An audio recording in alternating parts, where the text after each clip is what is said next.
16編。今日、時間できればちょっと難しいかもしれない。終わりにしたいと思います。最後の頃に見ていますね。今日、8節から11節までにまた読みたいと思います。私たち学んでて、神様に献身する人生の素晴らしい恩恵ことこの辺に見ていました。So we saw this psalm, of course, the wonderful benefits of a life committed to God.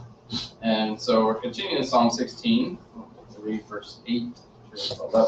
16章8節から11節まで聖書を読みましょう。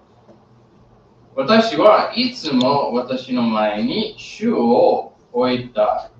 主が私の右におられるので、私は揺るぐことがない。それゆえ、私の心は喜び、私の魂は楽しんでいる。私の身もまた安らかに住まう。誠にあなたは私の魂を読みに捨ておかず、あなたの生徒に墓の穴をお見せにはなりません。あなたは私に命の道を知らせてくださいます。あなたの見舞いには喜びが満ち、あなたの右には楽しみがとこしえにあります。と聖書書いてあります。もちろんその16編はすごい素晴らしいことを書いているだと思います。この箇所もそうです。最初を見ると、やっぱり8節から11節までは、もう8節から私先に見ますけど、ダビデは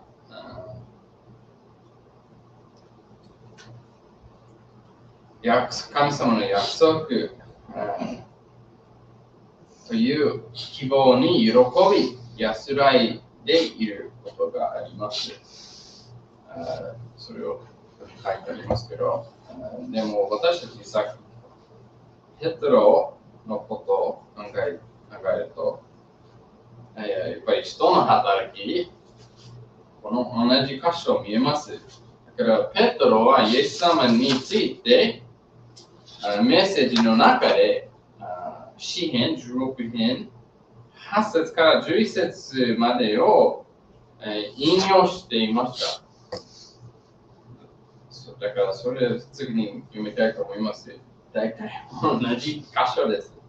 So, we see here we get from this far into the Psalms, this part of the Psalms from verse 8 to 11 is quoted by Peter in his message concerning Jesus in Acts chapter 2, verse 25 and 28. Did I put that on? 16編8節から11節まで、じゃあ、人の働き2章25節から28節、それ書いてるからもう一回読みましょう。その箇所も。2章25節から28節まで。なぜなら、ダビデはイエスについて言っています。じゃあ、ここから私が動揺することのないように、主は私の右の手のところにおられるから、私の目の前に私はいつも主を見た。このため私の心は嬉しくなり、私の舌はとても喜んだ。それに私の肉体は希望のうちに止まれる。なぜなら、あなたは私の魂を読みに置き去りにしない。また、あなたはあなたの聖なるものが朽ち果てるのを見るのを許されない。あなたは私に命の道を教えてくださった。あなたの見前で、あなたは私を喜びで満たしてくださる。もちろんこれはヘブライ語からもうギリシャ語に翻訳した箇所ですけど、でもやっぱりこれは同じ詩篇の箇所です。書いてくださっている箇所です。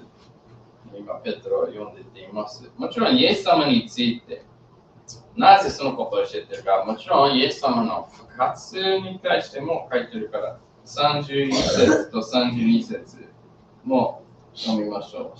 人の働き2章から31節。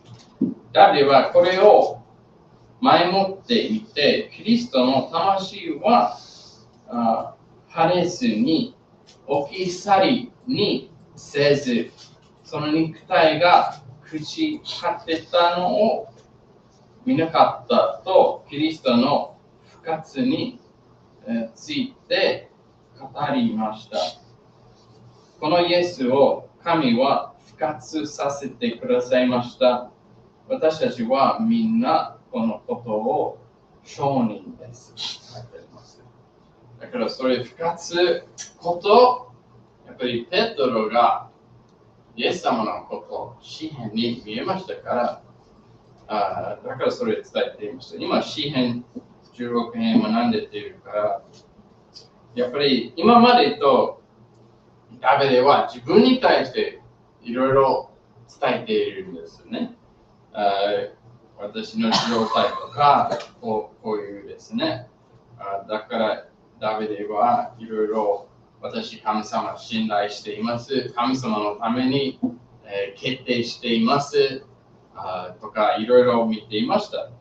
でも、8節入ると、やっぱりイエス様に対しての予言も見える箇所ですから、だから当てはめるのは2つの方法になっていました。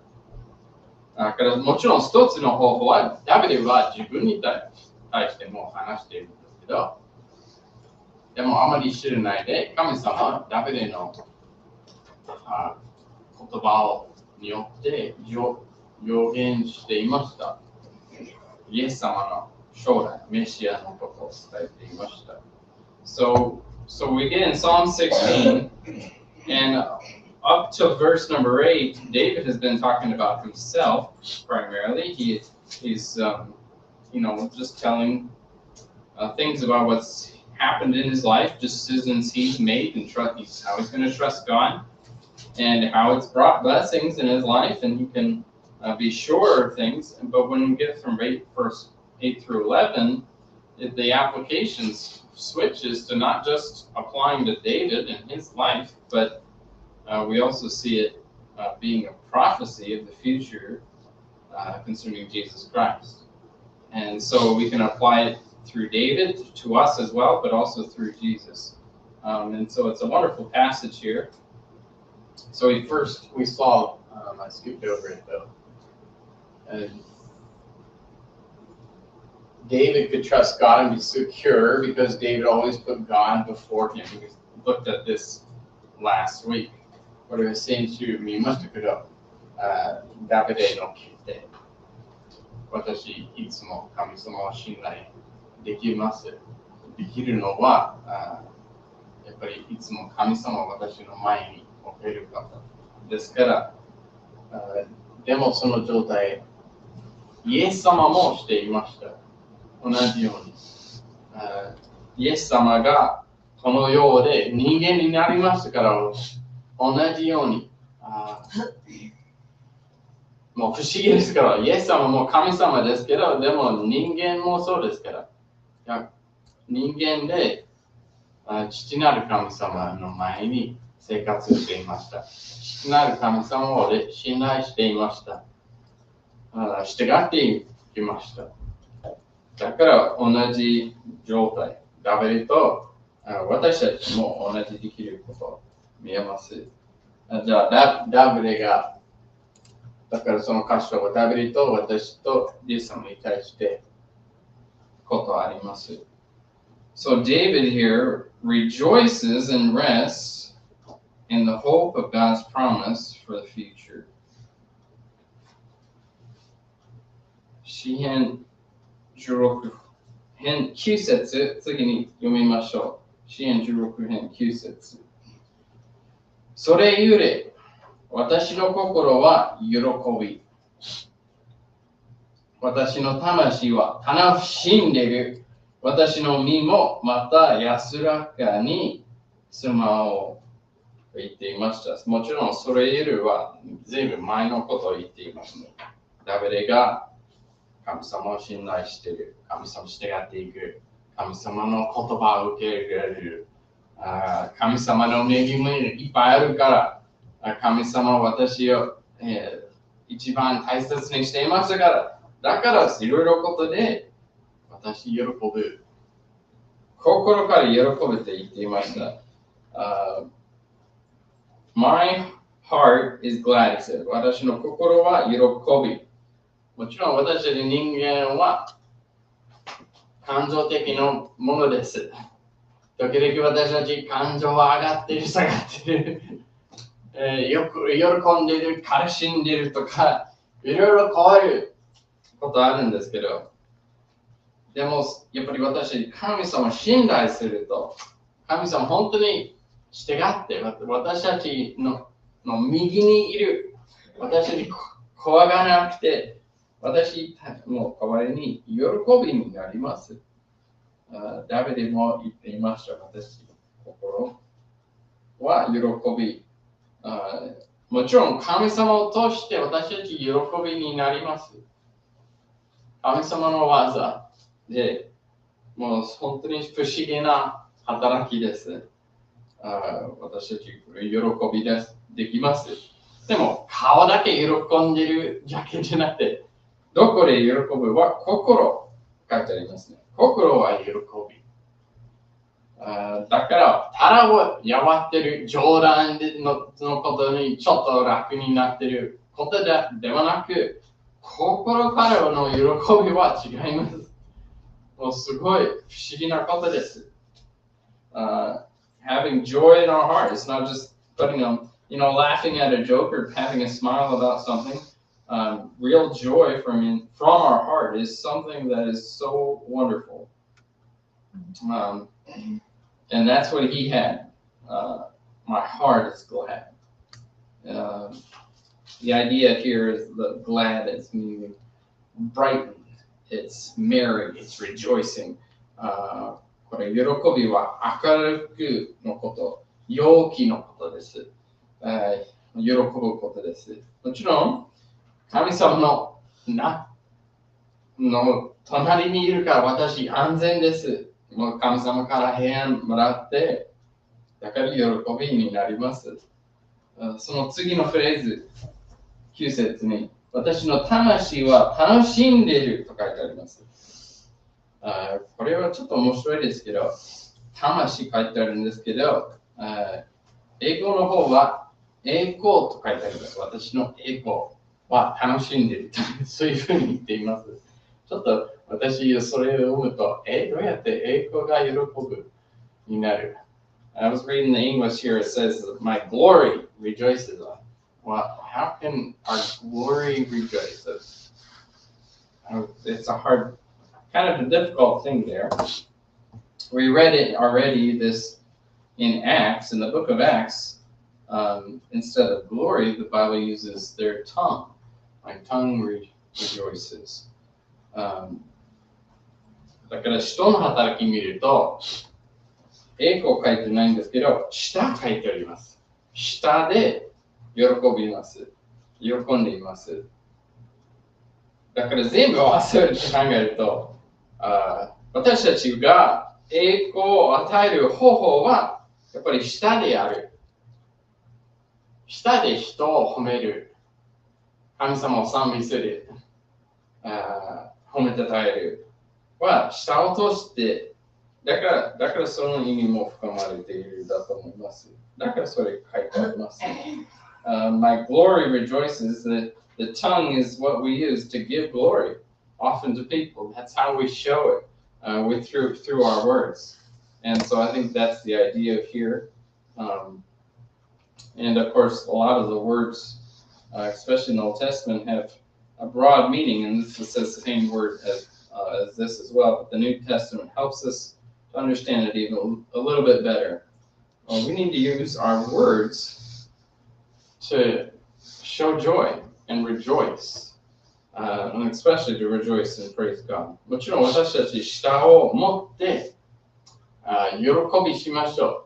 ただ、他の人が私たちに喜ぶの分かるのは、私たち声から何を言うか。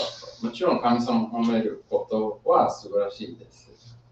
So joy from within the heart, the whole idea of both these phrases together is that this joy starts from our heart and it goes out and it's just shining outward like glory. And it goes out of our face, it comes out of our mouth and our tongue, and we are rejoicing. だからその2つの文脈を考えると、これは私たちの心の内側から外に向かうに、精神、もう魂、顔でも口でもその下を通しての喜びになります。それを伝えて、だからそれ輝いていることになります。もちろんダビデが多くの時に大変な状態があったんですけど、でもいろいろ御言葉を読んでいるし、神様のことを褒めたたえているのがすごい喜びになりましただと思う。私たちもできます。その喜び持つできるだと思います。はい、じゃあ最後の9節のフレーズは、私の身もまた安らかに住まおうと書いてあります。The last phrase here in verse 9, my flesh shall rest in hope. 安らかにことはやっぱり多くの人が休みしたいと思いますね。本当に私たちの前に雪たくさん降りました。ですけど、私、教会に行って、これ、なさいましたけど、周りの石井さんとか他の人が、みんな、疲れてる。休みたい。きりがないことですけど、でも、やっぱりこの世の人でも、普通の働きに休みたいことではなく、人間はいろいろ悪のこともやってるから、人間の観点のトラブルとか、いろいろの問題があるんだと思います。心配のことも多いし、恐れることとか、不安こととか、いっぱいあるからできないです。だと思います。でも誰か神様に全部頼る。神様に信頼して、全部神様に委ねてすると、神様の道を従っていくと、やっぱりよく休まられるだと思います。だからダビデそれ言っていました。私の身もまた安らかに住まおう。それできるからやります。必ず平安がありますから。重荷が神様に委ねるから。私楽にして。このような多くのやり方は、やっぱり時々人間は休められない時に、寝られない時でも、睡眠薬を飲むとか、何かアルコール飲んでるとか、それで寝られる、もっと安らかになると思っているかもしれないですけど、でもそれはやっぱり時間的だけですけど、本当に平和にはならないことです。ただ問題に、ね、戻ってくるんだと思います。でももちろん、普通の寝ることは神様は私たちあるように願っています。また、すごい重い苦しんでいることを神様は願っていません。だからイエス様は私にしなさい。私、それをみんなに休むできるようにしてくださいます。もうイエス様も例を通してこの箇所を考えます。ある時にイエス様が弟子たちと一緒に船に登っていって、嵐来ました。もうすごい嵐で、弟子たちは一生懸命、もうその船のやり方やってて、私たち死んじゃうと思って言いました。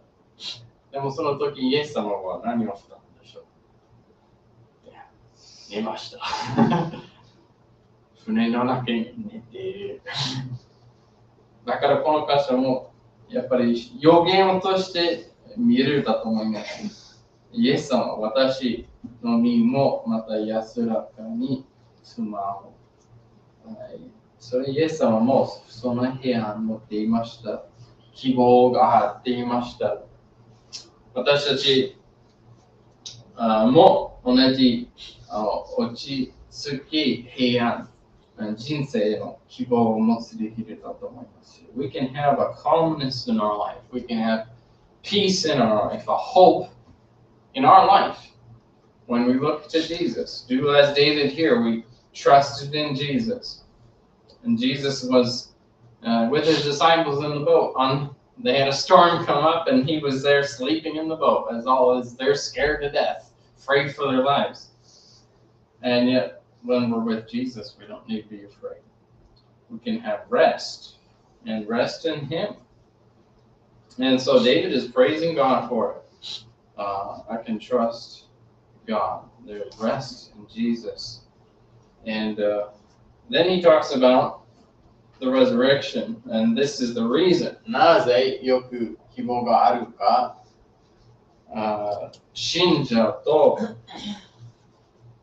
メシアの将来の復活があるから。それ次10節に伝えていました。じゃあ、詩編16編10節。誠にあなたは私の魂を読みに捨ておかず。先に書いてあります。So that for thou will not leave my soul in hell, verse 10 says. And soul here that has a really wide meaning, taken many different ways in the Bible, but the literal meaning is breathing. God breathed into the breath of life into man and became a living soul, and he's alive. He has vitality. He is a person. He has life, and so this is the meaning here. もうこの文字通りの意味は呼吸生き物という意味です。生命の魂とか、また活力の意味があるんです。私自身、私の人生、私の人、それが神様を守りますという意味ですね。誠にあなたは私の魂を読みに捨ておかず。この読みと書いてあります。The word for hell here is the word for Sheol. The Japanese says yomi, or kosen という漢字もあるんですけど、the word sometimes means the eternal place of judgment. That's how we use it sometimes, but it can also mean the grave or death. And many times in the Bible, it's interpreted that way as well. この言葉はもう永遠の裁きの場所を意味する可能性あるんですけど、でもいつもそうじゃないです。時々、ただ箱となんていう死の中の意味、墓場という意味も、聖書の中に出てきます。ただ、生きているないの状態、神様がしていません。見捨てを数ということです。あなたは私の魂をもう死に、過去に置き去りにされずという意味だと思います。Not leaving it there. And this describes Jesus, of course. もちろんそれイエス様のことを表しています。だからイエス様ももちろん死んでくださいました。箱に入れたんですけど、その時間は3日間だけです。あと蘇りました。だから、それはずっと残ることじゃなくて、また復活のことに意味があります。だからそのことをダビデ、今伝えています。So David, specifically in verse 10, he's referring to the resurrection. David would be resurrected. He said, my soul. ダビデも自分の復活、必ずがあると神様は信じていました。あと、イエス様の復活もある。メシアの復活もある。だから私たちも同じように言えるだと思います。So we can say this too as well, as David said. God will not leave my soul in hell. He'll not leave me in the grave. I'm not just going to go down on the ground and never live again, never have life or breath again. That's not what God will do. And that is a wonderful, wonderful truth. 本当にそれは素晴らしい真理です。復活のこと。だから多くの人間は私死んだらもう終わりと思っている。どんなに寂しいことじゃないですか。でも神様を信じる者が神様復活しますから、それは全然心配しないですね。すごい安らく、すごい希望になります。望みになりますね。Neither wilt thou suffer thy Holy One to see corruption, he says. また、次のフレーズを見ると、あなたの生徒に墓の穴をお見せになりません。それと書いてありますけど、これちょっと意味は、この穴を、それは日本語書いてるんですけど、私、その中にこう書きました。あなたは私の魂を死に置き去りにされず、あなたの聖なるものに腐敗を見させられないからです。腐敗のこと、その意味が含まれているだと思います。This second part of the verse only speaks of Jesus Christ. Prophecy about him particularly, that his body would not see corruption. It would not decay. Because it would be resurrected. So we know this doesn't speak about David. If you look at, again, back to Acts. また、この10節の最後の言葉は、ただイエス様だけに対して予言のことです。ダビデではなくて、私たちに対してもではなくて、だからそれは使徒の働き13章を見ると分かります。どうぞまた人の畑13章戻りましょ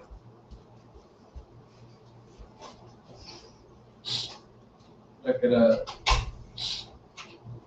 また、ペテルでもないんですけど、パウル説教しているときに、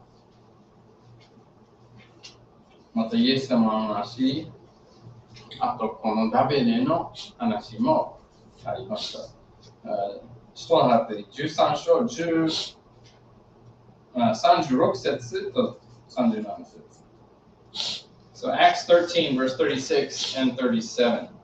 それで神のご意志により彼らの聖霊に仕えてからダビデは眠りに落ち、彼らの生像と共に埋められ、彼は鎖は張っていることを見ました。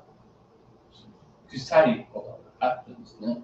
しかし、神が復活させた方は、鎖張っていることをご覧にならなかったのです。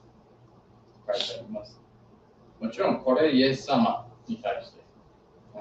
もちろん、ダビデも言いましたから、だからそのことをパウルに伝えていました。説教しています。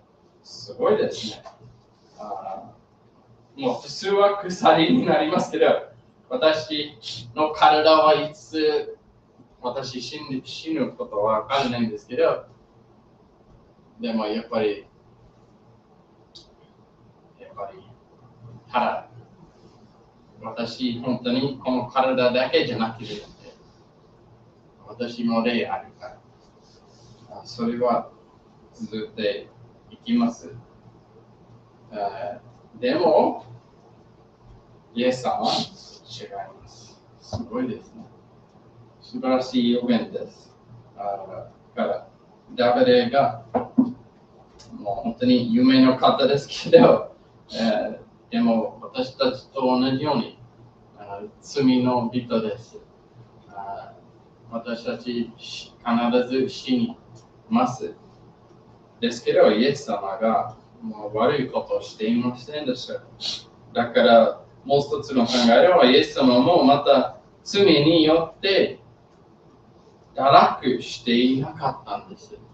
その意味もあります。So, not only is it speaking here of Jesus' body being corrupted with decay, and not corrupted with decay, but also Jesus was not corrupted with sin in any way. He didn't have a sinful body as we do, as David does. And so he didn't have to die. He was the one and only person that didn't have to die. And yet he did die for us. But it wasn't long. His body didn't decay. He was resurrected. もう本当にイエス様が罪人ではないですから、死ぬはずないです。私たちは死ぬはずあるんですけど、罪人ですから。でもイエス様は私たちの代わりに死んでくださいました。すごい素晴らしいことです。ダビデも本当に全部理解してなかったんですけど、でも少し神様予言与えましたから、彼も喜んでいました。その方、やっぱりそれ生徒、だから私たちも生徒ですけど、でも私たち、神様、また私たちが神様を信じる者が、復活の日によく楽しみできることを伝えていました。それ約束があります。だから私たちも、どんなに大変なこと、この人生があっても、復活の日を考えましょう。また、私たちの重いことは、イエス様お願いあります。私にそのことを任せて、私のところに来なさいってイエス様言いました。私、安らかにします。その平安とか喜び神様は与えたいです。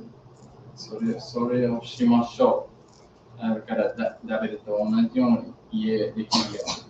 私、魂は喜び、私の心から楽しんで喜びします。また褒めたたえることもしましょう。それは私たち喜びになりますから。すごい心を助けます。落ち込んでいるときに、口を使って神様を褒める始まると、やっぱりすぐ心変わります。だと思う。すべて私たち、ただ神様に信頼しましょう。そうできれば素晴らしい生活になれると思います。じゃあまた来週、もうそれできてないですけど、来週は私たちアメリカも行っているから、ちょっと、これから水曜日のメッセージ、私たち帰るまでに休みますけど、でも続けて聖書、自分で聖書を見て、詩篇の中にすごいいっぱい素晴らしいこと書いてるから、それをぜひ見てください。喜びしましょう。最後の節だけ読みましょうか。16章11節。あなたは私に命の道を知らせてくださいます。あなたの御前には喜びが道。あなたの右には楽しみが常しえにあります。すごい素晴らしい。楽しみしましょう。神様の存在に、神様の右に。もちろん、イエス様もそのことに楽しみにしました。だと思う。今はイエス様、神様の右の腕にいます。その箇所も書いてる。素晴らしいです。だと思います。じゃあ、そこまでです。愛する天のお父様、本当に私たち、この同じように、常しえまで、今でも神様の存在を分かって、もう神様を従って、すべて神様になれて信頼しているから、私たち同じ、今でもその心に喜びありますように。また私たち、本当に全部の重いことは神様に任せて、委ねられるように助けてください。本当にこの同じ最後の節、11節に書いてるんですけど、私たち喜び、あふれるようにいたします。主に感謝しています。主イエス様の名前によって祈ります。